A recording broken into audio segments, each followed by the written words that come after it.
नमस्कार, मैं हूं अंकुर और आप देख रहे हैं सत्य हिंदी बुलेटिन। एक नजर डाल लेते हैं अब तक की खबरों पर। त्रिपुरा चुनाव के लिए बीजेपी ने कुल 60 सीटों में से 48 पर शनिवार को उम्मीदवार घोषित कर दिए।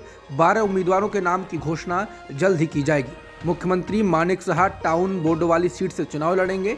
सबसे अहम खबर है कि राज्य के पूर्व मुख्यमंत्री बिप्लब देब इस बार विधानसभा चुनाव नहीं लड़ेंगे। मई 2022 में भारतीय जनता पार्टी हाईकमान ने बिप्लब देब को हटाकर डॉक्टर मानिक साहा को नया सीएम बनाया था। मुख्यमंत्री बनने के बाद मानिक साहा ने टाउन बोर्डोवाली सीट से ही उपचुनाव लड़ा था। राजस्थान के भीलवाड़ा में भगवान देवनारायण की 1111वीं जयंती समारोह में आज प्रधानमंत्री मोदी पहुंचे। या उन्होंने कहा कि यहाँ कोई पीएम नहीं आया, मैं पूरे भक्ति भाव से एक यात्री के रूप में आशीर्वाद लेने आया हूँ। उन्होंने इस दौरान कहा कि बीते 8-9 सालों से देश समाज के हर उस वर्ग को सशक्त करने का प्रयास कर रहा है जो उपेक्षित रहा है, वंचित रहा है। भगवान देवनारायण ने जो रास्ता दिखाया है वो सबके साथ से सबके विकास का है। आज देश इसी रास्ते पर चल रहा है।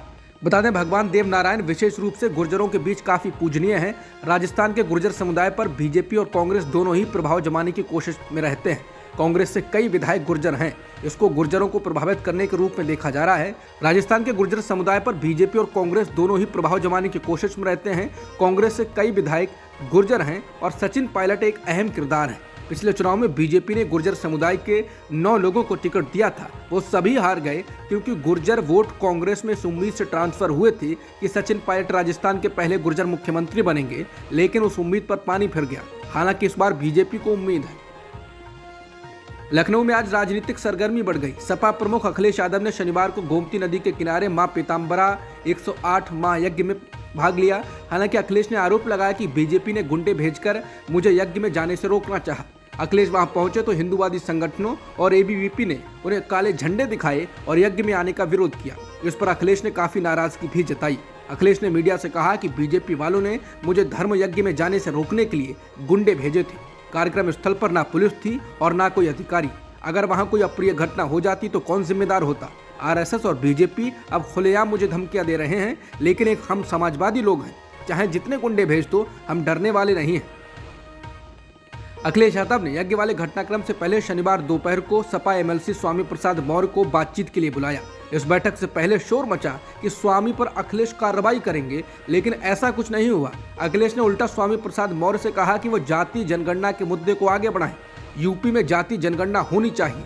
मीडिया ने जब आज शनिवार को अखिलेश से स्वामी प्रसाद मौर्य को लेकर सवाल पूछे तो अखिलेश ने तमाम सवालों को टालते हुए कहा, हमने स्वामी प्रसाद मौर्य को जाति जनगणना के आंदोलन को आगे बढ़ाने की जिम्मेदारी सौंपी है। बाद में मौर्य ने भी इसकी पुष्टि कर दी। बता दें कि रामचरितमानस पर की गई टिप्पणी को लेकर स्वामी प्रसाद मौर्य विवादों में हैं। उसके बाद शनिवार को भी उन्होंने इस मुद्दे पर कड़ा बयान दिया था। मौर्य ने कहा कि धर्म की आड़ में छिपे भेड़ियों से दूरी बनाने की जरूरत है। राष्ट्रपति भवन में स्थित मुगल गार्डन का भी अब नाम बदल दिया गया है। अब मुगल गार्डन का नाम बदलकर अमृत उद्यान कर दिया गया है। समाचार एजेंसी एनआई के मुताबिक राष्ट्रपति की डिप्टी प्रेस सचिव नविका गुप्ता ने कहा कि देश की आजादी के 75 साल के मौके पर भारत के राष्ट्रपति भवन के सभी बगीचों को अमृत उद्यान कहा जाएगा। इसके बाद बीजेपी प्रवक्ता संबित पात्रा ने ट्वीट कर कहा कि अमृत काल में गुलामी की मानसिकता से बाहर आने के क्रम में मोदी सरकार का एक और ऐतिहासिक फैसला। राष्ट्रपति भवन में स्थित मुगल गार्डन अब अमृत उद्यान के नाम से जाना जाएगा।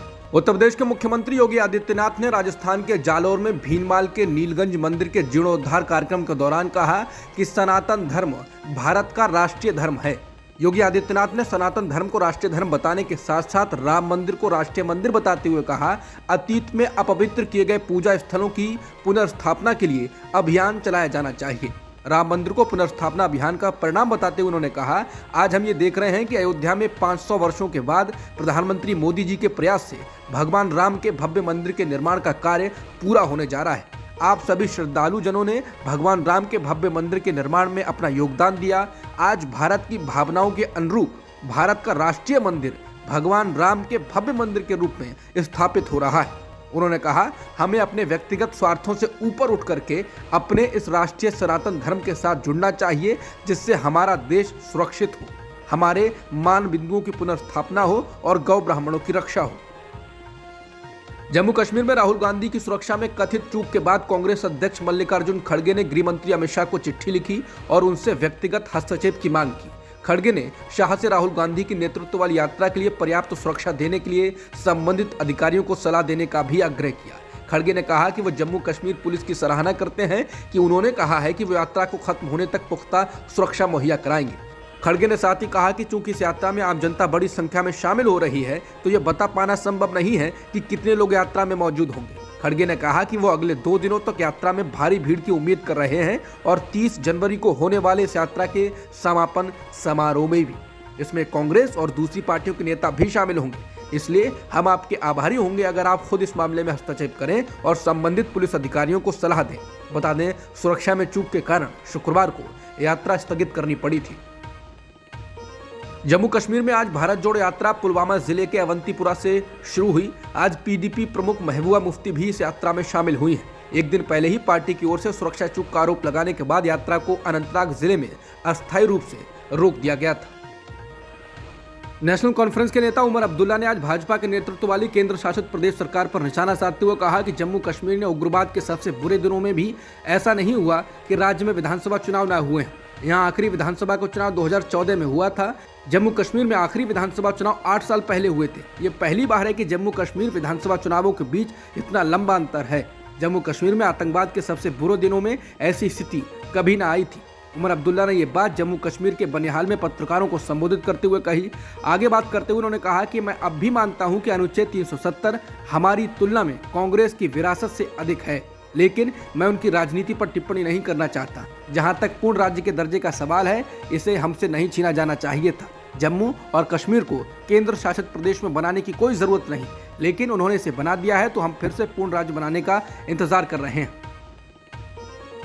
हिंडनबर्ग की रिपोर्ट के आने के बाद से अडानी को अकेले शुक्रवार को ही 3.37 लाख करोड़ रुपए का घाटा हुआ और वो दुनिया के अमीरों की सूची में तीसरे स्थान से फिसलकर 7वें पायदान पर पहुंच गए। वहीं दूसरी ओर इसका खामियाजा जीवन बीमा निगम यानी LIC को भी भुगतना पड़ा। LIC को इस कारण 16,627 करोड़ रुपए गंवाने पड़े हैं। बता दें, अडानी ग्रुप की सबसे बड़ी 5 कंपनियों में LIC सबसे बड़ी घरेलू निवेशक है। शुक्रवार को LIC के शेयरों में 3.5% की गिरावट आई। 2 दिन में इसके शेयर 5.3% गिर गए। बता दें, रिपोर्ट में हिंडनबर्ग ने अडानी ग्रुप पर कॉरपोरेट दुनिया के सबसे बड़ी धोखाधड़ी करने का आरोप लगाया है। सुप्रीम कोर्ट के पूर्व जज रोहिंटन फली नरीमन ने केंद्रीय कानून मंत्री किरण रिजिजू पर तीखा हमला किया।